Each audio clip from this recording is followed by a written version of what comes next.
The rancher had seen a lot of strange things on the trail, but a trembling white puppy sitting dead center in the dusty road, its leash dragging behind it and its ears flat in fear, wasn't something he could ride past.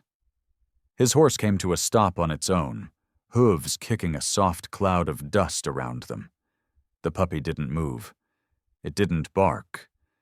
It just sat there staring up with wide, too human eyes, like it had something to say. The man swung down from the saddle, boots thudding on the hard-packed earth, and crouched slowly. "Where'd you come from, little fella?" he murmured, reaching out his hand.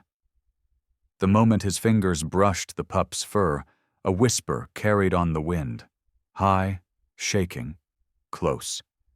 "Please don't take our puppy, sir." The rancher's head snapped to the left. Two small figures stood half-hidden behind a broken water trough. A girl, maybe 8, her hair in wild knots and a faded dress too small for her knees. A younger boy, barefoot, clutching the back of her skirt like a shadow. We're being good," the girl added, her voice steadier now.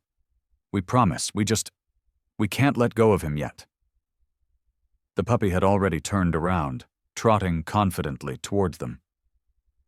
The man didn't speak, just studied the scene. Children alone, frightened but not wild. They weren't runaways.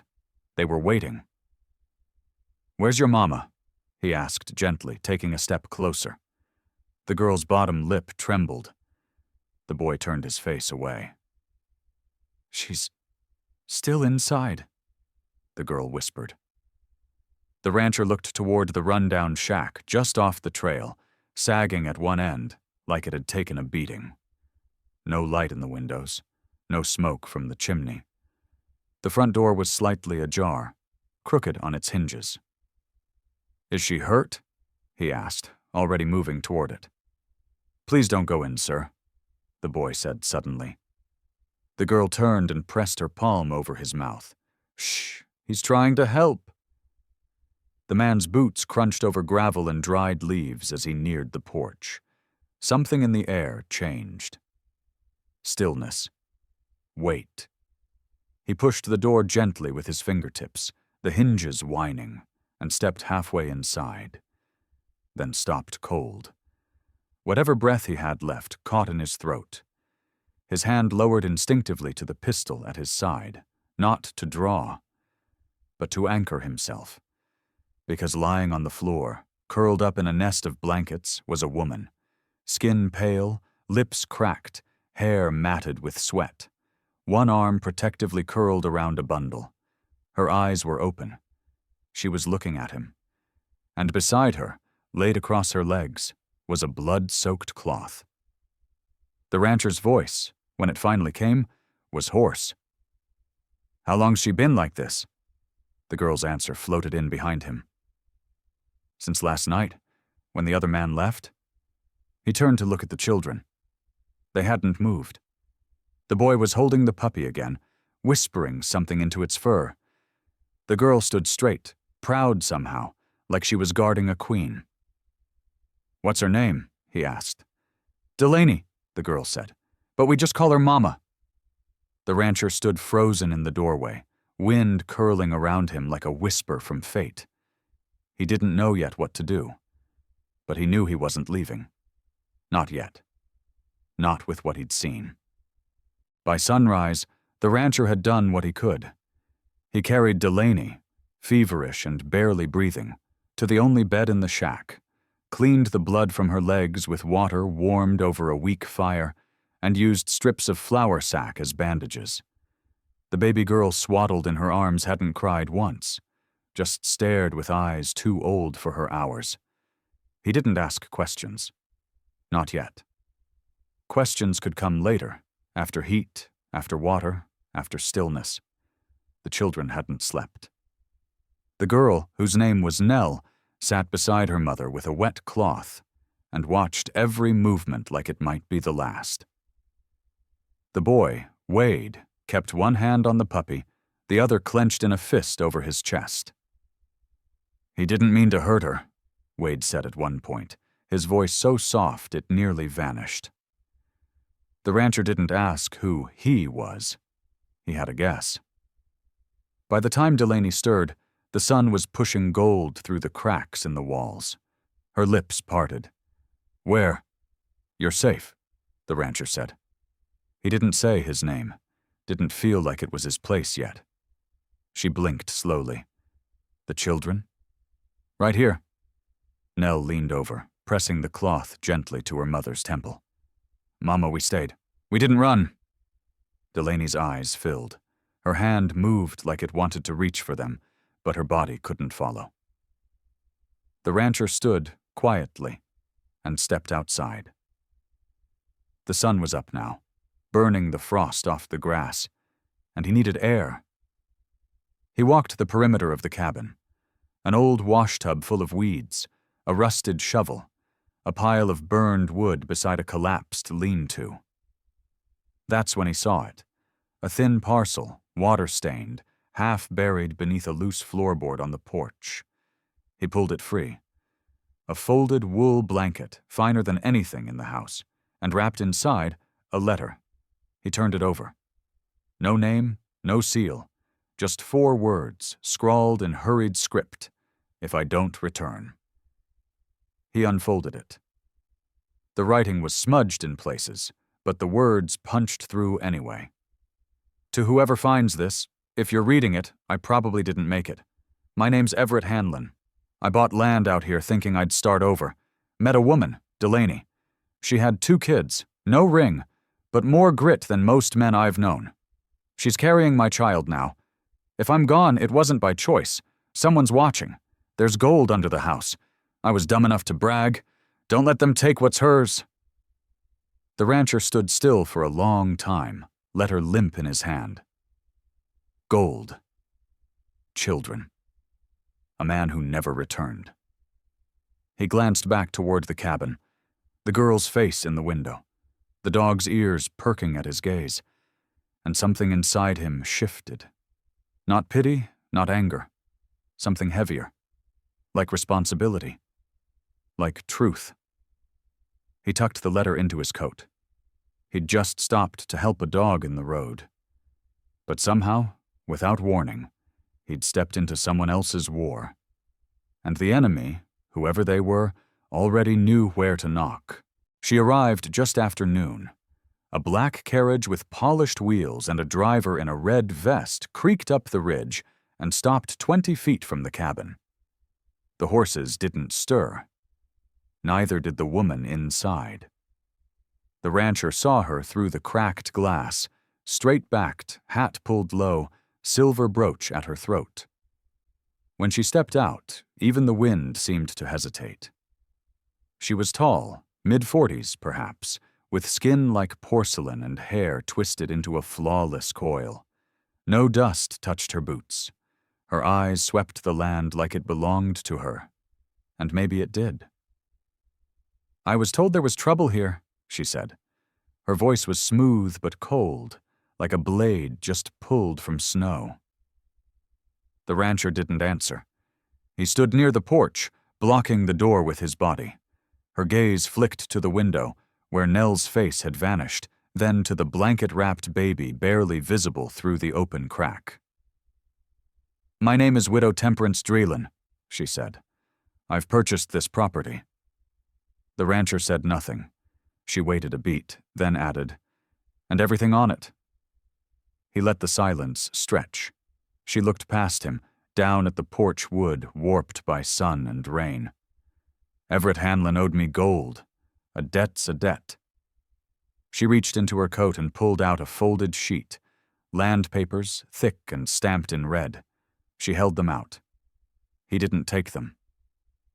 "They aren't livestock," he said. "You can't own children." "You're wrong," she said, her mouth barely moving. "In the territories, a contract supersedes sentiment. The girl and the boy are listed as dependents. Their mother was never legally married to Everett. And the infant? Not even named." "She's named," came a soft voice. Delaney. She stood in the doorway now, gripping the edge of the frame. Pale, shaking but standing. Her voice cracked like old timber. "Her name is Hattie." The widow's eyes narrowed. Delaney, I had hoped you'd gone by now. You paid Everett to dig, not to bleed. Whatever he found, it's cursed. And yet, the widow said, stepping forward, you're still here, still squatting. These are my children. Not in the eyes of the law. The wind picked up just then, snapping the baby's blanket and rustling the dead leaves by the porch. Temperance took a long look at the girl and the boy who now stood at their mother's side. You can keep the infant, she said, with something like pity or calculation. But the older two belong to me. Nell's voice broke. You can't take my brothers. The widow turned to her, one perfectly shaped brow raised. You are not the one with a say. Wade stepped closer to the rancher, and the puppy whimpered. The rancher clenched his jaw. You need to leave, he said. You have until tomorrow. The widow's eyes gleamed. Do not mistake kindness for weakness, sir. Tomorrow I return with law. She stepped back into her carriage, the door clicking shut like a coffin. As the wheels crunched down the trail, the children clung to their mother's skirt. The rancher watched the black speck disappear down the ridge and knew in his bones, whatever happened tomorrow, nothing would ever be the same. That night, Delaney barely slept. The children had curled up on the floor beside her bed, the baby nestled against her chest while Wade whispered stories to Nell in the dark. The pup lay across their feet, warm and twitchy, dreaming of things that made him growl softly in his sleep. Outside, the wind clawed at the windows. She could still hear the widow's voice, icy, certain, legal. The contract supersedes sentiment. The words festered in her like a wound.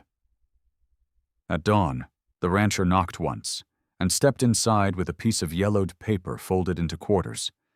He placed it on the table without speaking. She picked it up, hands trembling. It was Everett's handwriting. A will, scrawled and notarized 5 months before his death. To whom it may concern, it read, I leave the entirety of my land holdings and rights of guardianship to Delaney Wright, in full recognition of her loyalty and love, and of the 3 children she has raised in this place. I hereby relinquish any claim to them being blood-related or otherwise. There was more. His scratchy signature, the name of the ranch, and a faded blue stamp from a notary in Stillwater. Delaney looked up, mouth open. This changes everything. The rancher nodded. It might. But why didn't he file it? Maybe he was scared of her. Maybe he thought no one would ever come for them. Or maybe he didn't get the chance. She touched the paper like it might crumble. We need to show this to the law. I will, the rancher said. I'll ride to Stillwater myself, but I need time. She said she'd be back today. Then we hold her off. How? With truth. With this. He tapped the paper. And if that fails, then what? Then we pray she has some decency left in her soul. Just then, Nell spoke from the corner, voice small. What if she doesn't? No one answered. By midday, they'd cleaned the house. Delaney found the children decent clothes, braided Nell's hair, and wiped Wade's boots clean. The rancher shaved, something she'd never seen him do before, and put on his old cavalry coat, the one with the bullet hole near the collar. As the sun climbed, shadows stretched across the porch. Every sound made Delaney flinch. She had the will tucked inside her blouse, pressed against her heart like a shield. And then they heard it. Hooves, not one set. 4. A wagon rolled into view, not the same black carriage but one built for transport. 2 deputies sat beside the widow, badges gleaming. We're here for the transfer, one said flatly, pursuant to contract law, registered with the local courts. Delaney stepped forward, chin high. That contract is invalid, she said. Everett signed over the land and guardianship before his death. We have the will. The deputy blinked. A will? She nodded. Signed and stamped, it names me. The widow's smile didn't reach her eyes. Produce it. Delaney handed it over. The deputy read, slowly. The silence was brutal. A bird chirped once, then fell quiet. It's legal, he muttered. Filed or not, it has standing. The other deputy scratched his head. This changes things. Temperance's expression barely twitched. So be it. But I'll contest it. You're welcome to, the rancher said from the porch. In a real court, not here, not today. The widow's lips pressed into a thin line. Enjoy your small victory. She turned the wagon around without another word. Delaney swayed. The children ran to her. The rancher caught her elbow before she collapsed. It's not over, he whispered. But it's a start. The air inside the cabin hung heavy, even after the widow's wagon vanished into the dust. Delaney stood in place long after the children let go of her waist, clutching the will like it was both sword and wound. The rancher hadn't spoken since the confrontation, just stood beside her with a strange look in his eyes.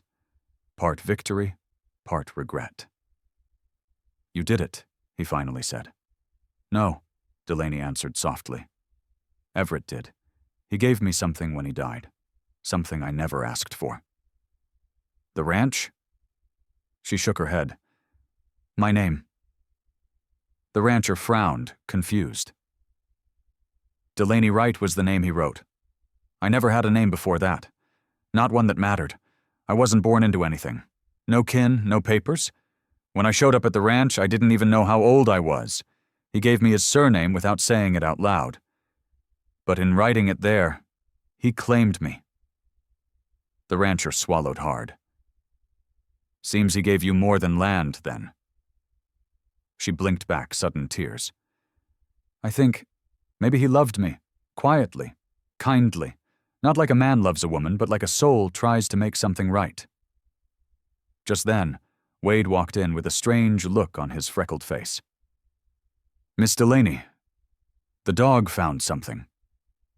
She followed the boy out to the edge of the barn, where the pup was pawing at a pile of firewood. When Delaney crouched beside him, she saw a strip of fabric sticking out between the logs. She pulled, and out came a satchel. Inside it was a bundle of letters tied in twine and a tin box wrapped in oilcloth. The top letter had her name on it in Everett's scratchy hand. Read it, Wade urged. She opened it, and her breath caught. Everett's words spilled across the page, dated just days before his death. If you're reading this, it means I didn't make it through the winter. I know what she'll try. She always said the children belonged to her bloodline, but you and I both know it was never about blood. You raised them, you healed them, you stayed. That means more than a last name. I hope this letter helps prove it. She looked at the tin box, opened it, and inside were birth tokens. Locks of hair, a baby bracelet engraved with Nora, a tiny clay handprint marked Wade, age 4. Proof, pieces of memory, hidden for safekeeping. He was planning for this, Delaney whispered. He knew she'd come. The rancher knelt beside her. He trusted you to finish the fight. But I'm not a fighter. You are now. That night she laid the children to sleep and read every letter by lantern light. They weren't just messages. They were confessions. Everett had feared Temperance's legal reach, but more than that, he feared what the world might do to a woman like Delaney if he didn't leave protection behind. Each page was a stone in the foundation of the truth.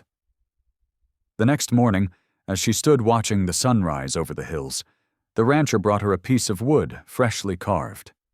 He handed it over. Figured the house should have a name. She turned it over in her hands. It said, Wright's Home.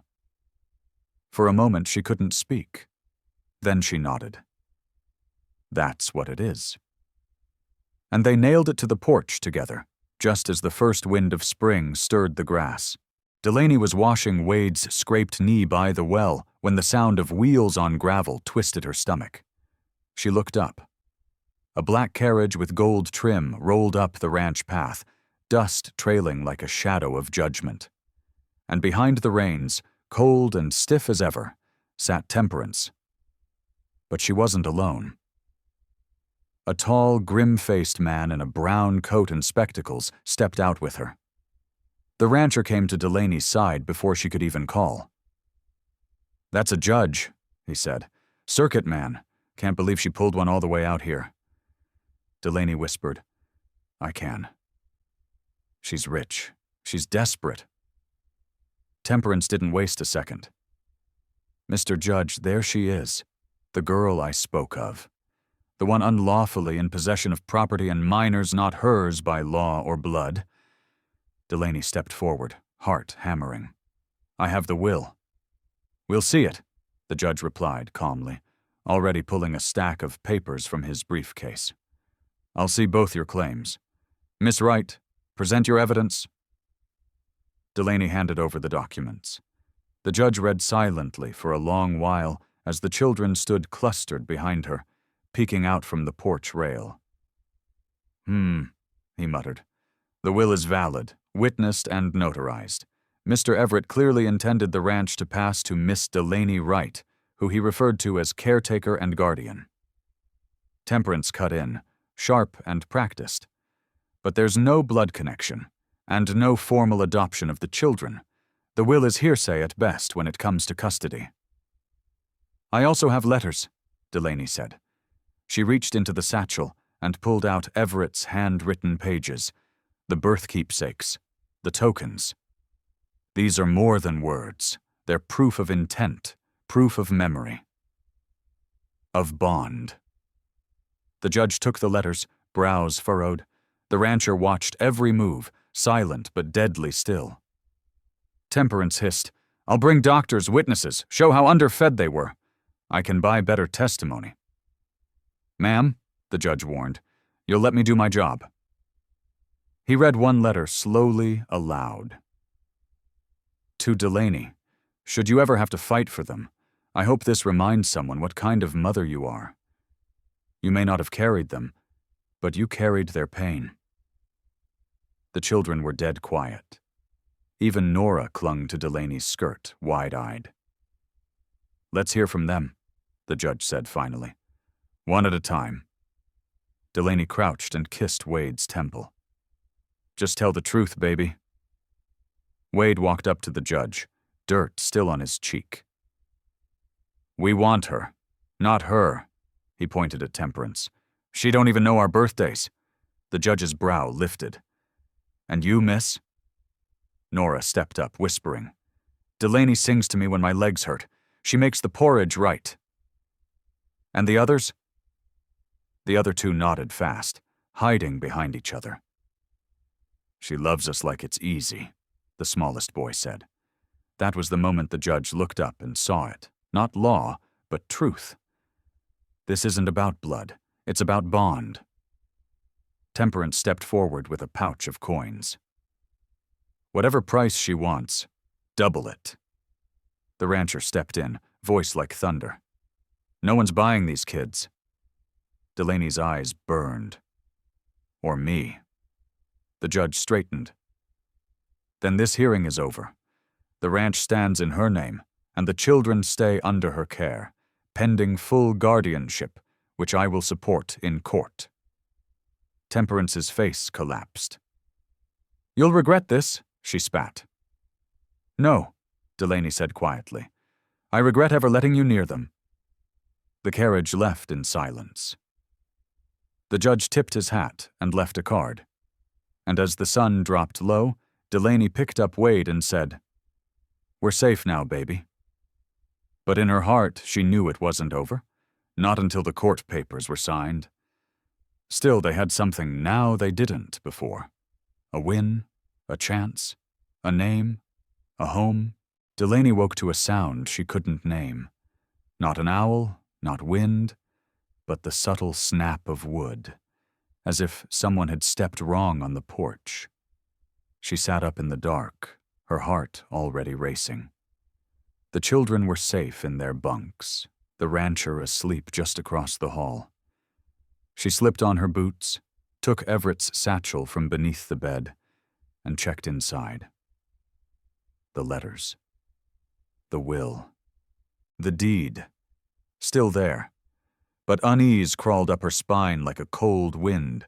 She crept to the window and lifted the curtain just an inch. A horse, black and restless, stood tied near the fence. Its rider. Gone. She didn't breathe. Then the door creaked, just barely. Delaney turned fast, ran to the hallway. "Get up!" she hissed into the rancher's room. He was already moving. In seconds, he had his rifle, and they were both at the front door. But it stood open. Not wide, just ajar. Enough for someone to have slipped in or out. "Check the papers," he said. She raced back. The satchel was empty. "No!" she gasped. "No, no, no!" The will, the deed, Everett's letters. All gone. The only proof she had. The only thing standing between them and whatever claim Temperance might still press. She sank to the floor, clutching the satchel like it could somehow still hold weight. "They were just here. I checked, they're not now." The rancher crouched, his jaw tight. She sent someone. Or came herself. "We'll ride at first light." But morning didn't wait to bring more bad news. A boy from town came galloping up the path, waving a paper. "It's posted on the courthouse door," he said. "Widow Temperance's filed injunction. Says you forged the will and unlawfully took the ranch." Delaney couldn't speak. The children stood in the doorway, sleepy and barefoot, watching the grown-ups fall apart. "She's trying to erase him," Delaney said at last. "Everett, his words, his choices. She's making it like they never happened." The rancher took her hands.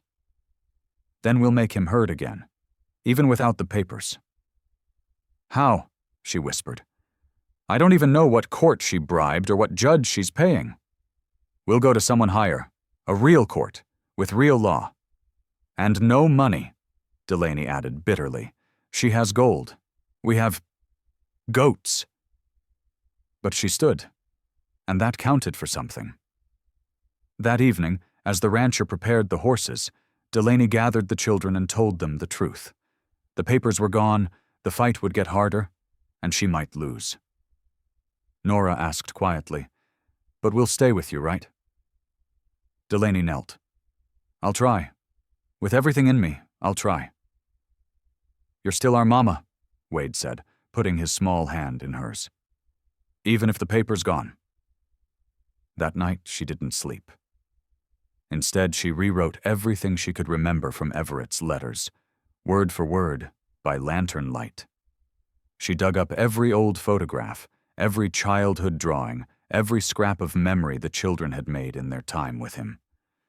"If she wants to erase him," she whispered to herself, "then we'll write him back into the world." When dawn broke, Delaney and the rancher rode out together toward the next county over. Not toward safety, not toward certainty, but toward truth. And sometimes, that had to be enough. Especially when it was all you had left. The ride to the next county took half a day, and every bump in the trail felt like a question Delaney couldn't answer. When they arrived in Stillwater, a place larger and cleaner than their hometown, with a stone courthouse and glass front shops, they dismounted in silence. Delaney held the leather pouch to her chest. It didn't hold much, just copies of Everett's letters she had rewritten from memory, and a few photos the children had drawn of him. But it felt heavier than anything she'd ever carried. They stepped inside the courthouse. The judge, a tall man with salt and pepper hair and no smile, barely glanced up. "You're from Rainfield?" he asked. "Yes, sir," Delaney said. "And this is a counter-petition to the filing made by Temperance Sallow?" "Yes. She says we forged the will. But I saw Everett write it. I was there when he signed it. Do you have the original? Delaney's stomach dropped. It was stolen, last night. The judge finally looked at her then, sharp and steady. That's convenient timing. I know how it sounds, she said, but I rewrote what I remember. And I brought photos, and stories, and the children. Children are not admissible testimony unless formally adopted. The rancher stepped forward. Then put me on record. I was there when Everett talked about them. He wasn't the kind of man to speak lightly about who he loved. The judge sighed. I'll schedule a hearing, but without hard evidence, I wouldn't get my hopes up. They left the courthouse deflated, shoulders sagging in the dust. He didn't even believe me, Delaney said as they walked to the inn. He didn't believe any of it. He doesn't know you yet, the rancher replied. That's his mistake. And Temperance? Her mistake is thinking gold matters more than memory. Back in Rainfield, the effect was swift. Temperance returned in person, with a shiny carriage and 3 men in black suits. She stood in front of the ranch Everett left behind, and announced her claim publicly. This property, she declared, has been unlawfully occupied. The children taken from my legal oversight. I will have it all returned. Delaney wasn't there to fight back. She and the rancher were still on the road, gathering character witnesses, neighbors, old nurses, even the retired pastor who had baptized Everett's first 2 boys. But the town heard, and the town remembered. Some remembered Everett's quiet generosity. Others remembered the way Delaney had come to town with nothing but had cared for 7 children with a kind of stubborn grace. The schoolteacher, Miss Ainsley, was the first to speak. She showed up every day with lunches for kids who weren't hers. She taught them to write. One of those boys could barely talk when she arrived. He reads books now.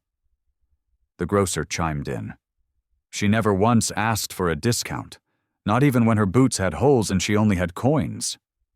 And the blacksmith, an old man with burns across his arms, said, She brought my wife soup every week when she was dying. I don't even know how she knew we needed help, but she came anyway. By the time Temperance tried to put a lock on the door, 10 townspeople were standing between her and the steps. You're not welcome here, one of them said. The will may be gone, but we saw the truth with our own eyes. Back in Stillwater, Delaney didn't yet know what was happening. She thought she'd have to stand alone at the hearing. But Rainfield was already preparing its answer. Not with papers, but with people. Delaney expected the courtroom to be empty when they returned to Stillwater. She imagined standing there alone with her voice cracking, her hands shaking, and her memory of Everett questioned like it meant nothing. What she didn't expect was what they found instead. The courthouse steps were full. Schoolteacher, blacksmith, grocer, even the shy librarian clutching a folder of stories Everett used to read to the children. People had come on wagons, borrowed horses, some even on foot. They just started showing up, the rancher said, stunned. Since last night. Inside, the judge looked surprised, too. Are you all here for the Sallow counter-petition? A murmur of yes ran through the room. Delaney stood straight. Sir, I know I don't have the original will, but I have their words. These people aren't family, Temperance said sharply from across the room. She wore black gloves and a smirk. They're sentiment. This is about legal proof, not emotion. The judge turned. Do you dispute Everett Sallow lived in Rainfield? No. Do you dispute he raised 7 children? They were charity cases. That woman has no blood claim. Did you raise them? Temperance flinched. Of course not. I have properties. I'm not... Did you visit them? I sent money. And this... woman? He nodded at Delaney. She fed them, schooled them, cleaned their cuts and taught them to pray. But she is not his wife. He didn't marry her because he was dying, said a quiet voice behind Delaney. It was the oldest of the 7 children, Micah, maybe 10 years old. He said he didn't want her to wear black so soon. The room stilled. Micah, Delaney started, but the judge raised a hand. Let him speak. The boy stepped forward. His shirt was wrinkled, his hands too tight in front of him, but his voice never broke. My dad said family isn't who you're born to. It's who comes back for you. She came back for us, every time, even when we were mean, even when we broke stuff, even when we cried so loud the neighbors complained. A tear rolled down Delaney's cheek. The judge turned to the rancher. And you? I didn't come to speak, he said, but I watched her rebuild those kids with nothing but faith and grit. If you're looking for evidence, sir, she's sitting right there. Living proof. The judge leaned back. Miss Sallow, unless you have documents, I'm prepared to rule based on character testimony and community standing. This is absurd, Temperance snapped. I am his blood. And yet not a single child calls you mother. He turned to Delaney. Custody of the children remains in your care, under provisional guardianship. The ranch will remain sealed until probate completes, but I'm placing it under town trust, with you as steward. Delaney blinked. What does that mean? It means you'll run it until I decide who it truly belongs to. They belong to each other, Micah said quietly. We all do. The judge nodded, scribbled a note, and stood. Court is adjourned. The room didn't cheer. It just breathed, as if a weight had lifted that no one had dared admit they carried. Temperance turned on her heel and marched out, her carriage waiting but her claim gone. Delaney turned around slowly and saw them all. The town. Her town. Not by name, but by choice. One by one, they stepped forward. Not to speak, but to stand beside her. The house was never meant to be full again. Not after Everett. Not after the sickness and the silence and the slow realization that the world moved on without asking if you were ready. But that evening, as the sun dipped behind the hills, Delaney stood on the porch with 7 children sprawled around her, the rancher leaning quietly against the post beside her, and a warm wind stirring the scent of biscuits through the air. It's strange, she said softly. I thought I'd feel alone after the ruling, like I'd won a fight, but lost him all over again. The rancher didn't speak, just offered a faint nod, as if letting her hold the moment without interruption. Then Micah came out holding something small in his hands. A locket. We found it in the stable hay, he said. It's got your name in it.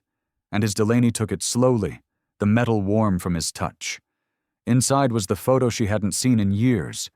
Him with her and 3 of the children, half laughing, hair messy from the river wind. He must have hid it before he got sick, she whispered. The rancher glanced at it. Maybe he didn't hide it.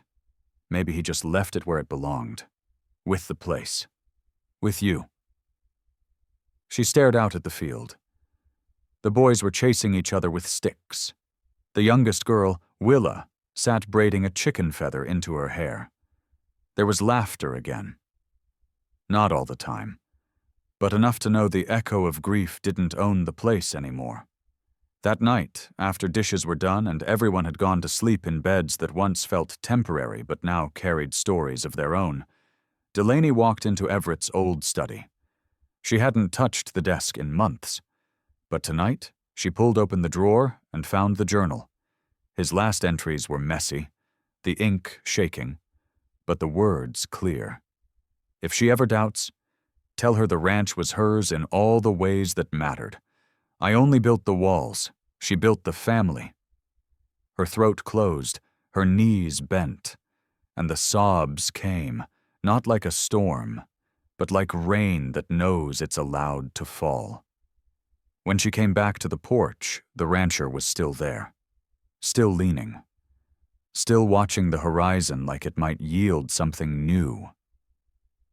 You ever gonna come inside? She asked gently. He glanced over. Only if I know there's room. She nodded. There's always room here. Doesn't matter if you have papers. Just matters if you stay. He stepped forward, boots brushing against the worn wood. "Then I'll stay." He didn't touch her. Didn't have to. The air between them was thick with all they'd endured, all they hadn't said. Love wasn't a sudden spark. It was a slow-burning fire, banked against storms, fed by small kindnesses, and kept alive by the belief that someone might still see your worth even when you couldn't. In the distance, a coyote howled. But this time the children didn't flinch. They were home. She was too. Not by marriage, not by blood, but by every single choice that made a house into a life. Delaney closed her eyes and saw Everett in the doorway, not jealous or ghost-like, but proud. The way a man looks when the thing he loved most is still alive long after he's gone. Please like, share, and subscribe to support more true-hearted stories on Stories Left Behind. If you'd been in that courtroom, would you have stood with her too? Tell us in the comments.